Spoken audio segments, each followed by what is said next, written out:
Hello everybody, I'm Nubicus Maximus, the Disgruntled Jedi. Today I'm here to give you my review of the first episode of Star Trek Discovery Season 2, titled Brother. Now before I start, I have to be honest, I haven't seen Season 1 of Discovery yet. The show itself never really caught my attention in the beginning, and the clips that I saw online on YouTube and other places just seemed confusing at best.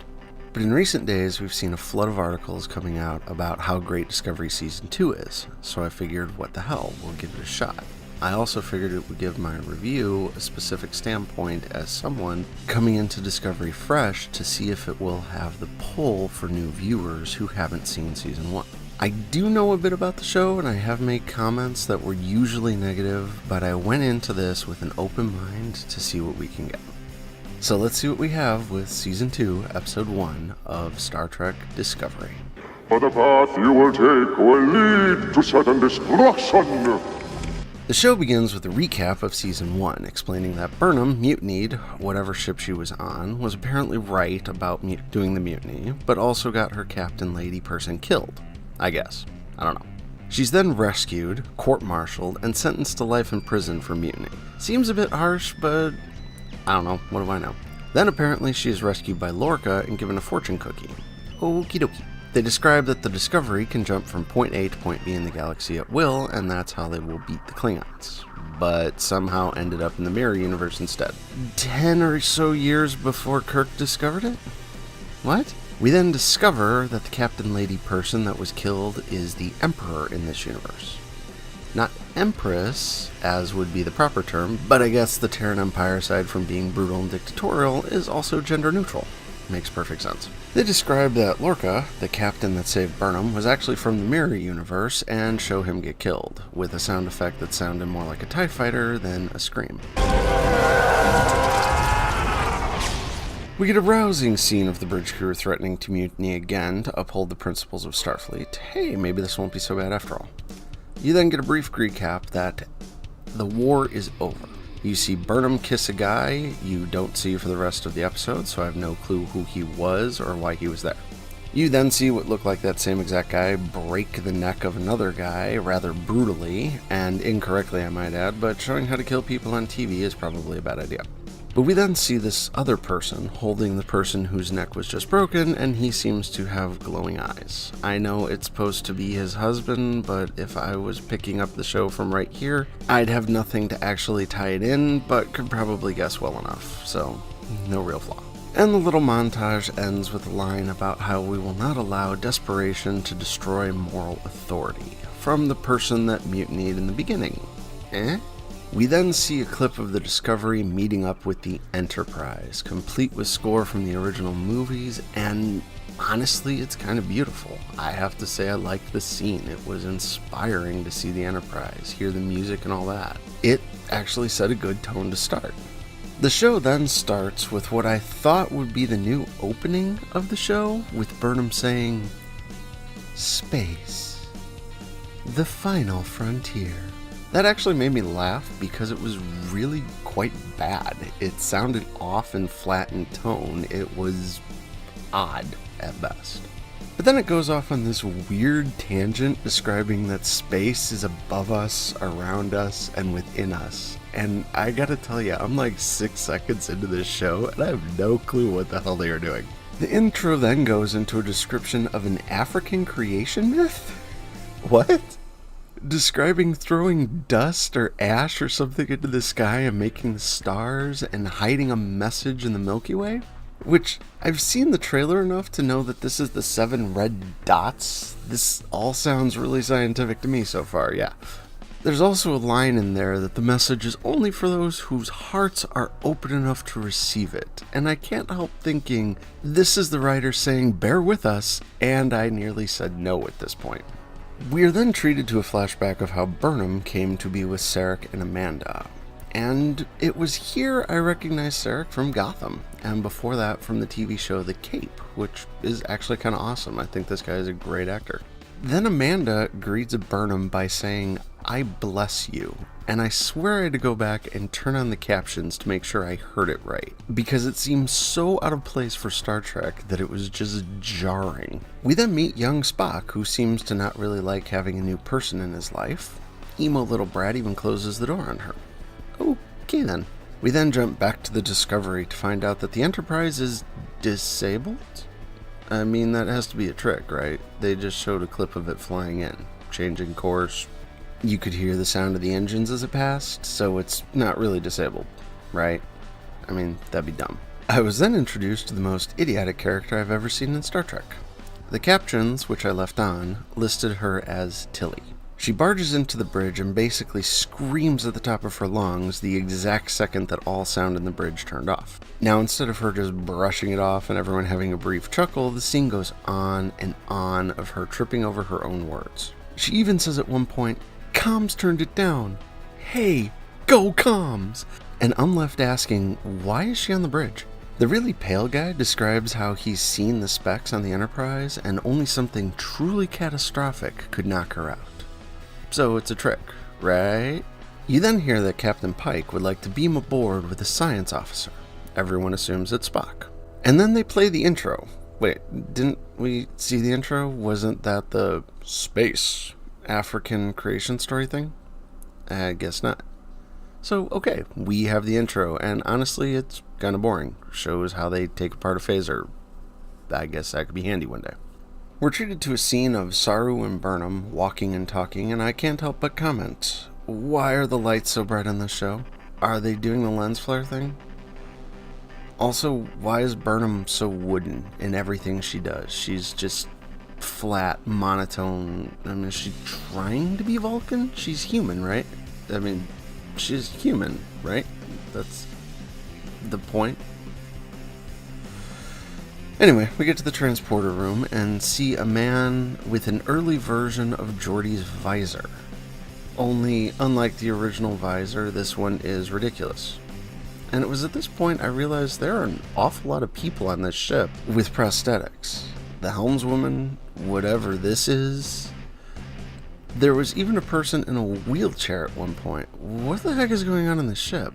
Anyway, Pike and two other officers beam in and they focus on the ears of not Spock. Subversion. Awesome.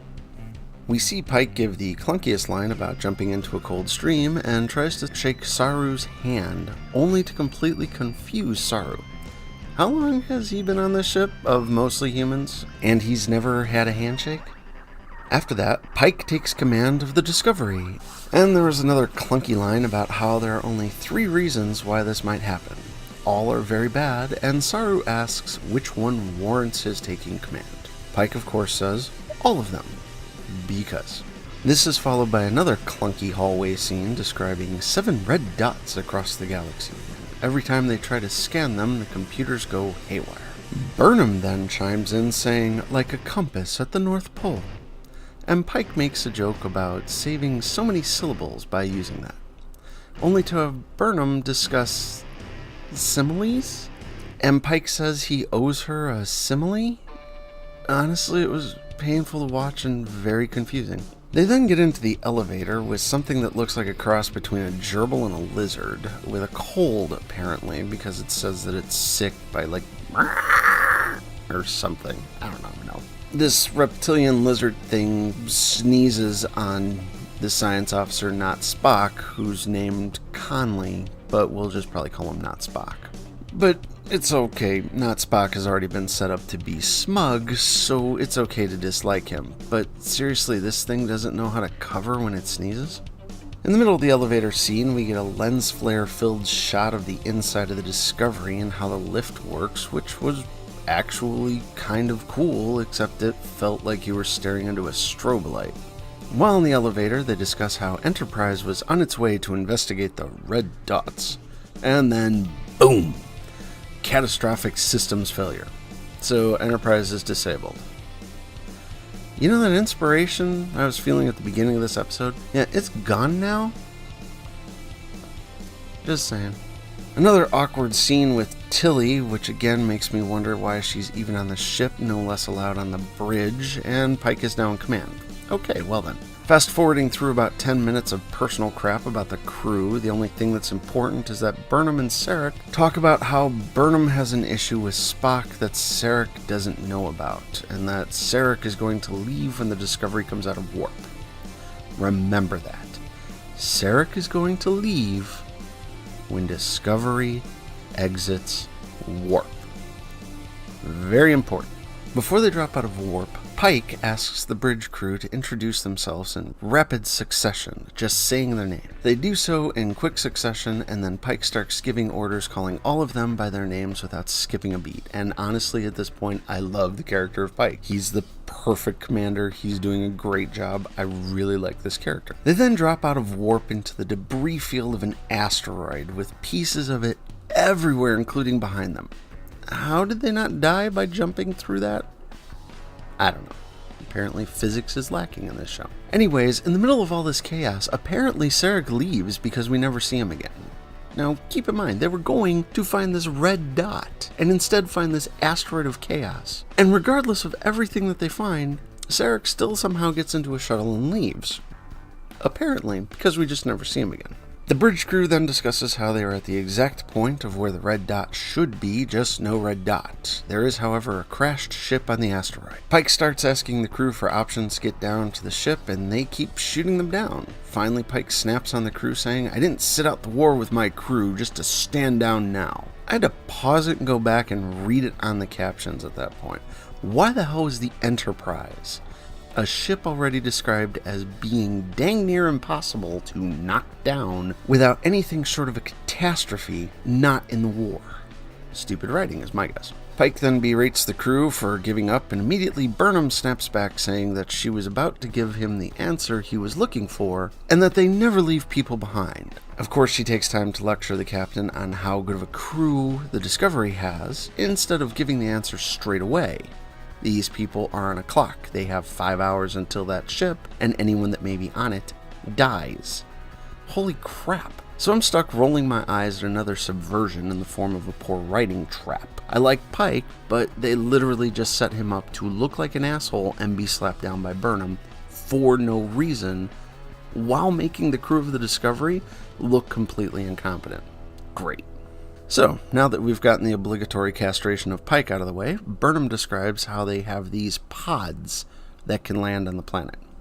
Why they didn't say this shit first is beyond me. Instead of just giving all the things they couldn't do, why didn't you start with the one you could? So Pike, not Spock, Burnham, and the female officer that Pike comments, "Get your red shirt into the pod," all get into the pods. Betting the red shirt dies. Just saying. But I mean, seriously, who talks like that? Get your red shirt into the pod. What the hell? I mean, could you imagine just being on the street and hearing somebody go, "Get your green shirt into the car"? It makes no sense whatsoever, even for Star Trek. On the way down to the hangar bay, not Spock starts to have a pissing contest with Burnham about how bad this is going to be. They're setting up something here, aren't they? I bet they are. It even culminates in a sex joke made by Burnham at not Spock's expense, which the female red shirt laughs at. Classy Discovery. Real classy. Really impressing me so far. So, the pods launch, like vipers out of a Battlestar Galactica, and once again we are assaulted with lens flares and dark background images, so all you can see is bright lights and flashy colors. And honestly, it's really a shame because the sequence is very beautiful, just physically painful to look at. Of course, not Spock decides he knows better than Burnham and goes on a long-winded explanation about how in the academy his roommate was a female Asian and he was able to do his homework better than his female Asian roommate. In a scene that is so painfully bad, you can tell he's going to die the whole time. And his description about the roommate just makes him sound like a sexist racist just before he dies. Remember, this is 10 years before the original Star Trek series, and decades after Star Trek Enterprise. So apparently Earth eliminated racism and sexism only to redevelop it and then kill it in 10 years from now. Excellent. I'll bet Burnham is going to be a part of that. Anyways, not Spock manages to die and nearly kill Pike in the process, who can't get his helmet up. So the two female pilots of Discovery and Burnham have to save Pike. This is where I started to notice that other than Pike and Saru, who's really kind of an alien, there really aren't any male characters in this show. And if there are, they aren't interesting. Not to mention the crew of the Discovery all seem completely incompetent, like at all times. Except for when they're not, for no reason. Despite all of this, they manage to save Pike and land on the asteroid perfectly and come across this huge robot thing that splits into three and tells them to follow. And then you see that it's actually like really, really small. Like, it's a tiny detail, but the first time you see it on screen, it looks huge, like it's the size of a person. And then the next time you see it, it's like smaller than a person's head. It's really weird to me. Inside the crash ship, they find an engineer and a bunch of nearly dead crew members. But the first thing out of the engineer is, "Oh, thank Christ." And I couldn't help thinking, since when is Christ in Star Trek? Now, don't get me wrong, I'm Catholic, but that still felt super out of place in Star Trek. Anyways, the engineer has been trying to keep the crew alive, apparently for 10 months, mentioning that the human body is merely a machine, and she reads. So now there are 3 women on this away team and Pike, which honestly would be fine. But at this point, the only thing that was going through my head was... Say, is this a ship of the Valkyries? Or have you human women finally done away with your men altogether? Honestly, the engineer is kind of a quirky character, but her dialogue is so terribly clunky that it's nearly cringeworthy. Not to mention, they've been on this asteroid for 10 months, and apparently the crew has never really recovered. I could understand some of them still being sick, but none of them got better at all. Anyway, drama ensues, and they beam everyone out except for Burnham, who sees a red angel, just as Pike reappears to rescue her. In the middle of this mess, the 3rd commercial break kicked in. Now, I'm only paying for the $6 a month package here, which said some commercials, and okay, that's fine. But the commercials kick in at the oddest times. There are specific places in a show where you can put in a commercial. There's going to be a break here and there, and they don't do it. They just drop it in like it's in YouTube, except you can't skip the commercials. So this commercial break ends. The show plays for a minute, and then a minute later there's another commercial break. And this is where I realize there's a problem. I'm paying money for this. Even if I'm paying for the cheaper version, why the hell am I paying my hard-earned money to watch commercials? Seriously, what the hell, CBS? Come on.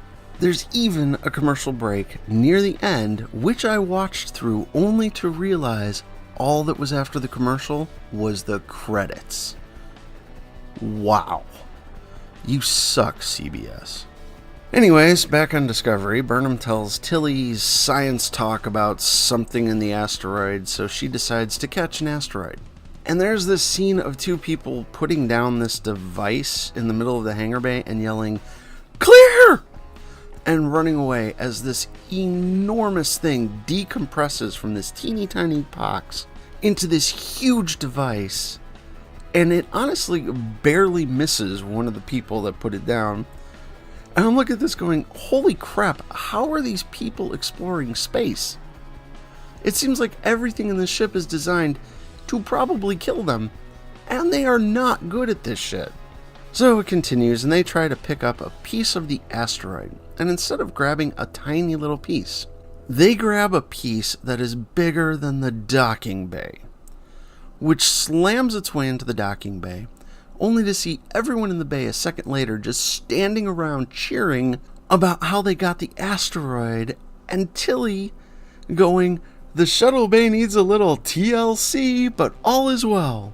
Then while inspirational music plays and everybody looks at her and smiles, Tilly shouts, "This is the power of math, people!" There's sparks flying everywhere in this thing, pieces of the bay falling off the ceiling, but hell, we got the asteroid. Holy crap, are you sure this is supposed to be a serious show? These people should be dead. How did they survive a war? No less against the Klingons. Anyways, the show goes into drama again. Pike is going to share command with Saru. There's a reference to the Cage episode in a fortune cookie. And Pike tells Burnham that Spock left while they look at the Enterprise being towed away in the background. And honestly, I can't help but think to myself, this is the perfect analogy for Star Trek right now. They have managed to cripple the franchise, something which should have taken a catastrophic event to knock down, and they've managed to do it. They have no idea how or why, and all they can do is look at it from a distance and smirk. What the hell? After that, Burnham goes to Spock's room on Enterprise and realizes he was studying the bursts before they saw them. Then there is a preview for Season 2, which includes such highlights as Spock beating up people, and him and Burnham making out. Yeah, we kind of knew that was going to be a thing. The character devoid of emotions have to have feelings for the main female lead? Because reasons? Seriously though, what would Vulcan pillow talk sound like? Was it logical for you too? Honestly, after watching this, I can see why Discovery is getting such bad reviews. Most of the episode was boring to watch. And what was interesting was like staring into a strobe light the whole time. You couldn't see a dang thing, and that is truly a shame since what you could see looked beautiful.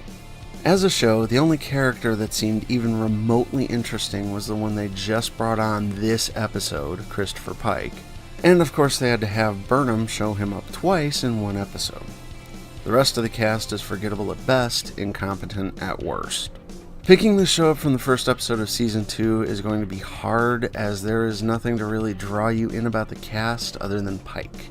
Not to mention, in order to see it, you have to pay for this garbage and sit through numerous commercial breaks that happen in the middle of a scene for no reason, and you can't skip them. Seriously, CBS, what the hell? Have someone sit down, watch the episode, and program where the commercials kick in, at strategic points between scenes, so you're not sitting there just cutting a scene in the middle. Anyway, I'm sorry, but that just happens to be how I feel about it. What do you think? Let me know in the comments below. Why they didn't say this shirt.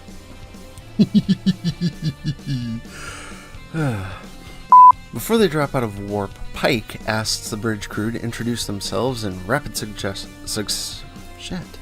Before they drop out of warp, Before they drop out of warp, Pipe.